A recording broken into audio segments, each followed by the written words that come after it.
গত 17 বছর ধরে যদি আপনারা বাংলাদেশের আন্দোলন সংগ্রামের দিকে যদি গভীরভাবে তাকিয়ে দেখুন, তাহলে বাংলাদেশের একমাত্র ছাত্র সংগঠন যে বাংলাদেশ জাতীয়তাবাদী ছাত্র দলের প্রতিটি নেতাকর্মী প্রকাশ্যে গণতান্ত্রিক আন্দোলন করেছে এবং কাজী আসাদুজ্জামান ভাইয়ের হাতে করা সংগঠন বাংলাদেশ জাতীয়তাবাদী ছাত্র দল এই জুলাই এবং আগস্টে আন্দোলন সংগ্রাম করতে গিয়ে 142 জন নেতাকর্মী শুধু জুলাই আগস্টে শহীদ হয়েছেন।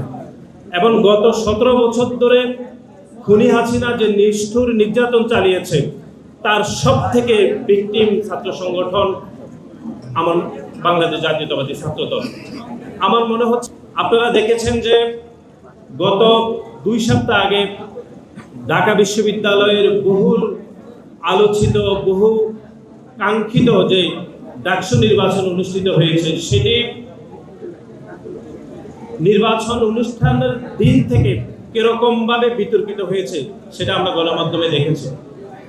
আপনারা দেখেছেন যে বাংলাদেশ জাতীয়তাবাদী ছাত্র দল মনোনীত যিনি ভিপি প্রার্থী ছিলেন জনাব আবেদুল ইসলামকে একটি ভোট কেন্দ্রে তিনি প্রবেশ করেছেন, কিন্তু গণমাধ্যম এবং ষড়যন্ত্রকারীরা গণমাধ্যমে প্রকাশ করেছে যে জনাব আবেদুল ইসলাম নিয়ম ভঙ্গ করে তিনি ভোট কেন্দ্রে প্রবেশ করেছেন এবং তিনি যে নিয়ম ভঙ্গ করেছেন এরকম কথা নির্বাচন কমিশন গণমাধ্যমে তিনি এই বক্তব্য দিয়েছেন।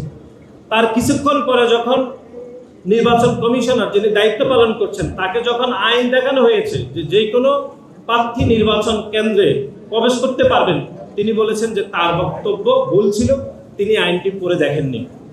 সুতরাং এরকম একটি দুর্ভাগ্যজনক এবং একটি অনাকাঙ্ক্ষিত পরিস্থিতিতে বাংলাদেশ জাতীয়তাবাদী ছাত্র দলকে ডাকসু নির্বাচন করতে হয়েছে, যে যারা ডাকসু নির্বাচনে পরিচালনা করছেন, যিনি প্রধান নির্বাচন কমিশনার হিসেবে দায়িত্ব পালন করছেন, তিনি জানতেনই না যে ভোট কেন্দ্রে কোনো প্রার্থী প্রবেশ করতে পারে। তিনি এই তথ্য জানতেন না, তিনি কিন্তু ভুল বক্তব্য দিয়ে দিয়েছেন যে কোনো প্রার্থী নির্বাচন কেন্দ্রে প্রবেশ করতে পারে না। এরকম তথ্য গণমাধ্যমে প্রকাশ করে বাংলাদেশ জাতীয়তাবাদী ছাত্র দলের প্রার্থীকে হেয় করেছে। শিক্ষার্থীদের সামনে বাংলাদেশ জাতীয়তাবাদী ছাত্র দলের প্রার্থীকে বিভ্রান্ত করার অপচেষ্টা করেছে স্বয়ং নির্বাচন কমিশনার। এবং আপনারা দেখেছেন যে ডাকসু নির্বাচনের ফলাফল প্রকাশিত হওয়ার পর থেকে বাংলাদেশ জাতীয়তাবাদী ছাত্র দলের পক্ষ থেকে নিয়মতান্ত্রিকভাবে আমরা বিশ্ববিদ্যালয়ের কাছে আবেদন করেছিলাম যে যত শিক্ষার্থী ঢাকা বিশ্ববিদ্যালয়ের ছাত্র সংসদ নির্বাচনে ভোট প্রদান করেছে আমরা নিয়মতান্ত্রিকভাবে তাদের তালিকা বিশ্ববিদ্যালয়ের নিকট আমরা চেয়েছিলাম, কিন্তু বিশ্ববিদ্যালয়ের প্রধান যিনি নির্বাচন কর্মকর্তা তিনি বলেছেন যে তিনি জানেন না যে এই প্রকাশিত তথ্যগুলো তিনি দিবেন নাকি বিশ্ববিদ্যালয়ের উপাচার্য মহোদয় দিবেন। তারপর তিনি 4 ঘন্টা ধরে মিটিং করেছেন। মিটিং করে তিনি বাংলাদেশ জাতীয়তাবাদী ছাত্রদলকে বলেছেন যে তিনি ছাত্রদল যে ডিমান্ড করেছে যে কারা ভোট দিয়েছে এরকম তথ্যগুলো আবেদনের পরীক্ষাতে আমাদেরকে দেওয়া হোক, তিনি বলেছেন এই তথ্য তিনি দিতে পারবেন না, কারণ তিনি এটি এখতিয়ার না। তারপরে আমরা দেখলাম তার ঠিক কয়েকদিন পরে বাংলাদেশ জাতীয়তাবাদী ছাত্র দলের পক্ষ থেকে যখন একটি সংবাদ সম্মেলন করা হলো, তখন আমরা দেখলাম তিনি একটি বিবৃতি দিয়েছেন তার নিজের নামে, প্রধান নির্বাচন কমিশন।